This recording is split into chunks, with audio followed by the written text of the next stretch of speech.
जय श्री राम, जय माता की।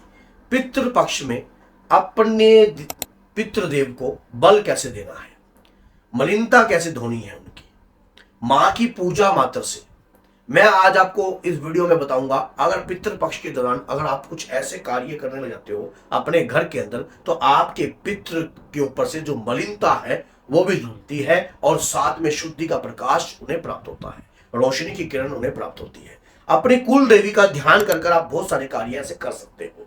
तो अगर आप माँ के भक्त और बाबा के भक्त हो तो 10 लोगों तक इस वीडियो को जरूर शेयर कीजिए, ताकि वो भक्त भी इस वीडियो को देखने के बाद ऐसा कार्य करे और अपने घर में कल्याण में कार्य कर कर ज्योति का प्रकाश उत्पन्न कर सके। तो वीडियो के एंड तक जरूर बने रहना, तभी पूरी वीडियो समझ में आपको आएगी।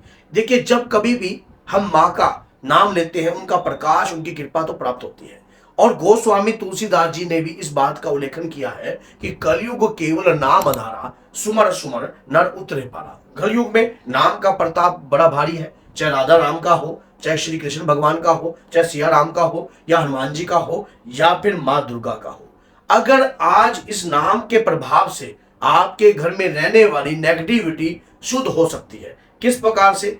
अगर प्रतिदिन मां दुर्गा के 108 नाम लिए जाए, माना जाता है कि मां दुर्गा के 108 नाम इस विधि से लिया जाए तो आपको 101% आपके पितरों की मलिनता धुलती है।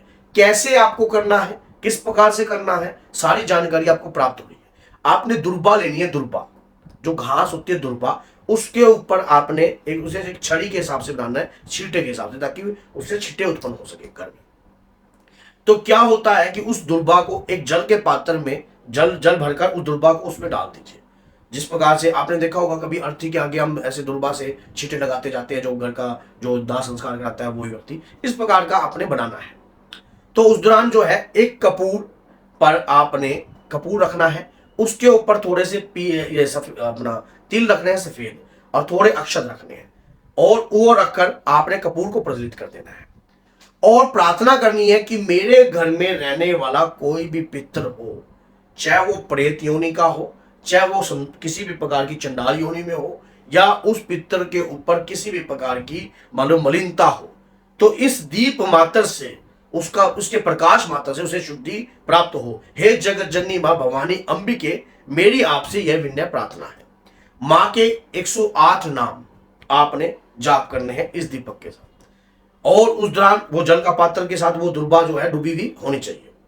मां के 108 नाम लिए, माना जाता है कि ये 108 नाम भव से पार उतारते हैं आपको, आपके जीवन में रुकावट नहीं पैदा होने देते, कोई कार्य आपका रुकने नहीं देते हैं, जीवन में सफलता आपके कदम चूमती है। आपको अपने आप ही 108 नामों का प्रभाव महसूस होता है, बॉडी पर एक एनर्जी महसूस होने लग जाती है।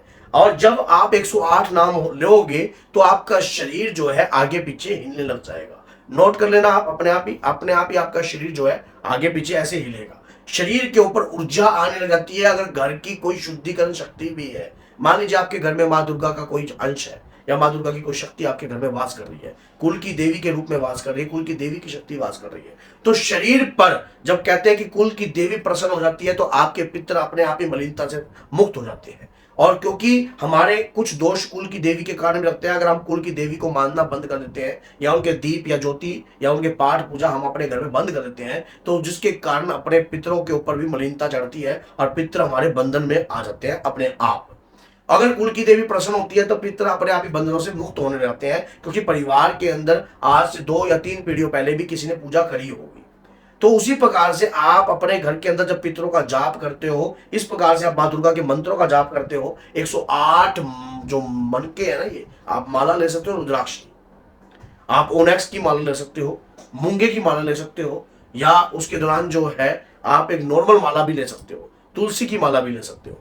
तो उस दौरान आपने जाप प्रारंभ कर दिया, माँ दुर्गा का भव मोचनी, दुर्गा दुर्गा क्षमा शिवदात्री, समझ गए। इस प्रकार से आपने नाम लेने प्रारंभ कर देने।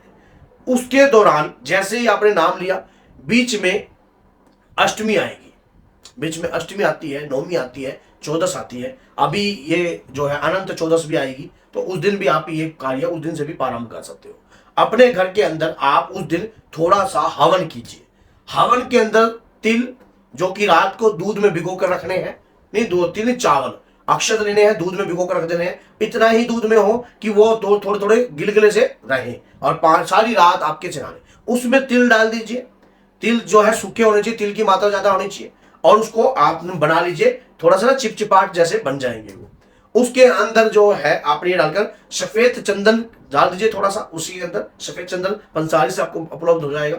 उसके दौरान थोड़ा सा केवड़ा डाल दीजिए, और केवड़ा डालकर थोड़ा सा बूंदे, 6-7 बूंदे, एक सामग्री तैयार हो जाएगी। गाय के घी से आप कंटिन्यू इन 108 नामों से हवन की आहुति दोगे अष्टमी या नवमी पर, इतने आपके पितरों को बल प्रदान होगा। छोटा मोटा उपाय मैं बता नहीं रहा हूं, ये साक्षात जगत जननी की कृपा है आपके ऊपर, तभी ये वीडियो आपके मोबाइल में चल पा रही है। और अभी तक अगर आप बने हुए हो तो ये वीडियो अगर आप देख रहे हो तो कुछ ना कुछ शक्ति को आपके घर में आप जरूर उदय करोगे। तो ये बात याद रखना, जब आप ये कर रहे हो, ये पहली उंगली छोड़कर अपने जो भी 108 नाम है उनके पीछे स्वाहा जरूर लगाना है। और जैसे आपने ब्रह्मोचनी स्वाहा, समझ गए, दुर्गा क्षमा शिवरात्रि स्वाहा, समझ गए, इस प्रकार से अंबिके देवी स्वाहा, इस प्रकार से आपने जो है लगाना है, शिवदूतात्री स्वाहा। तो इस प्रकार से आपने स्वाहा कर दिया, कंटिन्यू आपने ये कार्य किया, आपके घर के अंदर जो सुगंध उत्पन्न हुई। पितृ कहते हैं कि पंच तत्व शरीर होलीना, 5 तत्वों से शरीर का निर्माण हुआ है।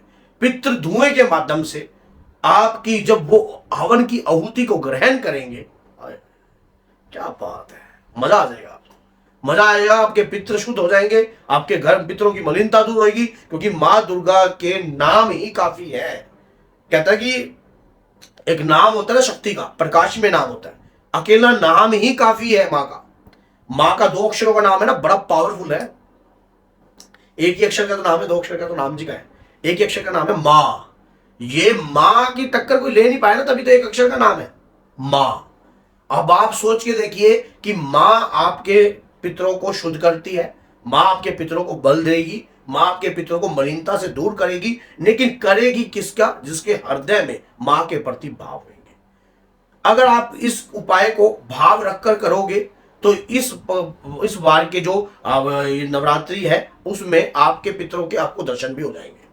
आपके पितर आपको आशीर्वाद के रूप में दर्शन दे सकते हैं, आपके किसी भी प्रकार के दर्शन दे सकते हैं। अगर आप चाहते हो इसके ऊपर मैं एक डिटेल में वीडियो बनाऊं कि आपके पितर किस रूप में आपको दर्शन दे सकते हैं नवरात्रि में, तो मैं जरूर आपको इसके ऊपर एक वीडियो बना दूंगा, जिससे आपको पता लग जाएगा कि आपके पितर इस रूप में आपको दर्शन दे रहे हैं। इन संकेतों को पहचानिए, ये आपके पितर ही है। तो अगर ये वीडियो अच्छी लगी है तो अपने तक रखना, स्वार्थ का काम है, 10 लोगों तक शेयर करना कल्याण का काम है। तो इस वीडियो को 10 लोगों तक शेयर कीजिए, मां दुर्गा की अपरंपार कृपा आप पर रहेगी, क्योंकि हमारा काम है वीडियो बनाना, शेयर करना आपका काम है। तो इसलिए लाइक कीजिए, कमेंट कीजिए, और इस वीडियो को अधिक से अधिक शेयर कीजिए। कोई भाई के हाथ में अगर ये वीडियो आती है तो उसके जीवन में भी प्रभाव उत्पन्न हो सकता है। तो बोलिए जय सीता राम, जय माता।